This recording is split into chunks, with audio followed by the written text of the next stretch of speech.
Voyons comment aménager son espace de travail.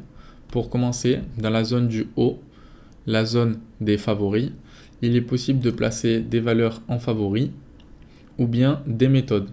Pour cela, il suffit de cliquer sur Changer pour les blocs AT Expert.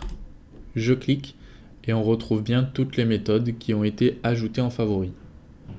Je reclique sur Changer pour valeurs pour retrouver les valeurs qui ont été ajoutées en favoris. Pour réduire l'espace, il suffit de cliquer sur Petite hauteur ou pour agrandir l'espace, recliquer sur Hauteur normale. Pour la zone du Market Analyzer, il est possible également de réduire la taille de chaque colonne en cliquant sur les trois petits points, taille compacte, réduite ou standard. Si je choisis la taille compacte, la colonne a été rétrécie. Pareillement pour les colonnes des méthodes AT Expert, en cliquant sur les trois petits points et en sélectionnant basculer vers affichage simplifié. Pour retrouver un affichage classique, normal et détaillé, il suffit de recliquer sur les trois petits points et sélectionner basculer vers affichage détaillé.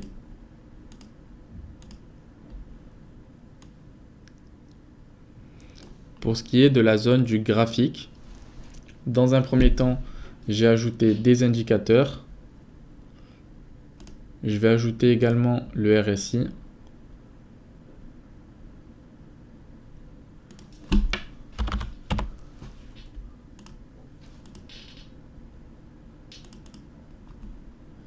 Et je vais effectuer 2-3 tracés pour l'exemple. Voilà.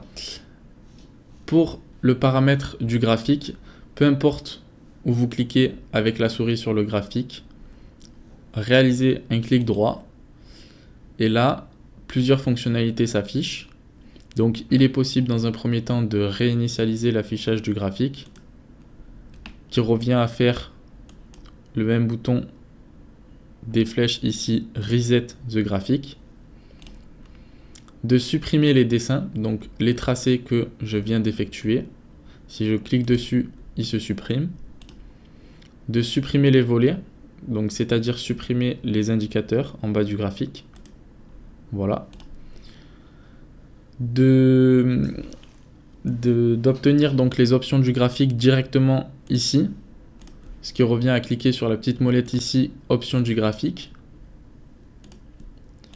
Grâce au clic droit, toujours sur le graphique, ça va permettre de sauver un modèle ou d'en charger un et de pouvoir les retrouver dans les espaces de travail. Le clic droit va permettre également de masquer les étiquettes des échelles. Donc les étiquettes sur l'échelle du graphique vont être masquées si je clique dessus. Pour les démasquer, il suffit de recliquer dessus. On va pouvoir masquer également les légendes des indicateurs. Pour les démasquer, pareil, je reclique dessus. Afficher les notes de trading, s'il y en a, alors j'en avais créé une.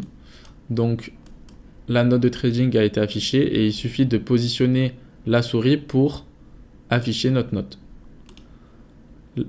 Pour l'enlever, il suffit de recliquer sur afficher la note de trading. Et enfin, pour afficher les opérations du portefeuille, je clique dessus. J'avais effectué 2 achats pour la démo. Et il suffit de sélectionner le petit ticker pour retrouver le détail de l'achat. Pour enlever ces petites vignettes, je reclique sur afficher et elles s'enlèvent, elles disparaissent automatiquement. Voyons maintenant la barre d'outils du graphique verticalement, c'est-à-dire celle-ci. Premièrement, il est possible de mettre le graphique en plein écran en cliquant sur ce petit bouton ici, plein écran.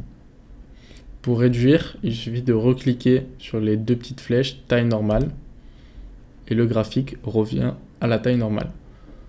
La petite calculette qui permet de calculer la taille de position selon le pourcentage du capital que l'on souhaite risquer. Il est possible également d'ajouter du texte en cliquant sur le petit T et de cliquer sur le graphique. Pour entrer le texte que l'on souhaite, on double-clique et puis là, on vient écrire ce que l'on désire et la croix pour valider. Pour supprimer le texte, on clique dessus et on sélectionne la corbeille retirer. Il est possible également de tracer des retracements de Fibonacci ou bien des fourchettes d'Andrew ou des vagues d'Elliott, par exemple comme ceci.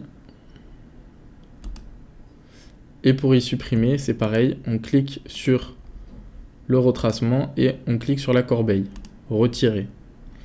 Il est possible également de tracer plutôt des formes géométriques, en l'occurrence des triangles, rectangles, cercles, ellipses, comme ceci, par exemple, ou bien des lignes, donc tout type de lignes, horizontales, verticales, des canaux. Voilà. Pour retirer l'intégralité des tracés, donc, il suffit de supprimer, clic droit et cliquer sur supprimer les dessins. Dans ce cas-là, tous les tracés seront supprimés. Pour supprimer seulement un tracé, je clique sur le tracé que je souhaite supprimer et je fais la corbeille. Pareil pour le rectangle. Et voilà, mes tracés ont disparu. Voyons maintenant la barre d'outils du graphique horizontalement. On retrouve donc dans un premier temps la recherche pour rechercher une valeur. Par exemple Tesla.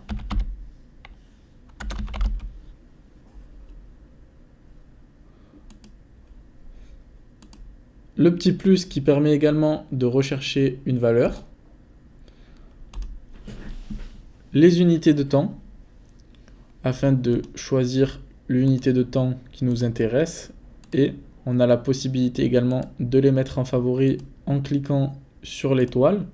On voit bien que les unités de temps ont été ajoutées en haut du graphique en favori. Et pour les enlever, il suffit de désélectionner l'étoile pour enlever les unités de temps mis en favori. Et là, on retrouve l'affichage classique. Ensuite, on va avoir les chandeliers, la représentation graphique qui change donc sur les chandeliers en Ekinashi, en chandelier japonais ou en force relative, ligne, etc. Et enfin, le petit icône pour rechercher ou ajouter justement un indicateur. Donc ici, dans librairie d'indicateurs, on va retrouver tous les indicateurs. Dans indicateurs AT Expert, c'est seulement les indicateurs développés par Waldata sur lesquels les méthodes sont basées. Les assistants visuels et les méthodes AT Expert qui peuvent être ajoutées au graphique. L'icône appareil photo permet de réaliser une capture du graphique. Et la petite flèche permet de faire un retour en arrière de la dernière action effectuée sur le graphique. Ensuite, pour ce qui est de la partie droite, la barre d'outils sur la droite, il est possible donc de faire apparaître les sections en cliquant sur afficher, puis en recliquant sur la section pour la masquer. Idem pour l'espace de travail et pour toutes les autres sections. Voilà. Et enfin, pour finir, il y a la barre de commande du haut qui est dans l'espace grisé où il y a ma souris. Il est possible donc dans un premier temps de masquer cette barre de commande en cliquant sur le petit D, outils, barre de commande. Et là, la barre de commande a été masquée. Et pour la faire apparaître, on reclique sur option, barre de commande et la barre de commande réapparaît. Donc dans cette barre de commande, il est possible d'ajouter un marché, donc ou bien une liste de valeurs. Pour cela, on clique sur les trois petits points, changer de liste, mes listes par exemple, et je vais venir cliquer, voilà, sur ce bouton-là, ajouter en barre de commande, ok, et ma liste a été ajoutée. Pareil pour un marché, trois petits points, changer de liste ou de marché, je sélectionne le 440 et je clique sur ajouter, barre de commande, le 440 a bien été ajouté. Ensuite, il est possible d'ajouter des opportunités en cliquant donc sur l'onglet opportunités et sur ce bouton. Ajouter, barre de commande, OK. D'ajouter également des tracés. Donc par exemple, si j'utilise beaucoup les droites, je peux cliquer sur la droite et cliquer sur ajouter barre de commande. Donc droite. La droite a bien été ajoutée, ou bien sinon les rectangles, toujours en cliquant sur mon rectangle, ajouter barre de commande, un rectangle, et l'outil rectangle a été ajouté en barre de commande des favoris. Il est également possible d'ajouter un espace de travail, donc en cliquant sur espace de travail, mes espaces, et de sélectionner l'espace de travail que je souhaite ajouter dans la barre de commande en favori en cliquant sur ce petit icône ajouter en barre de commande. Donc c'est mon espace avec la méthode ATMI, je fais OK et mon espace de travail a été ajouté dans la barre de commande. Je vous remercie de votre attention.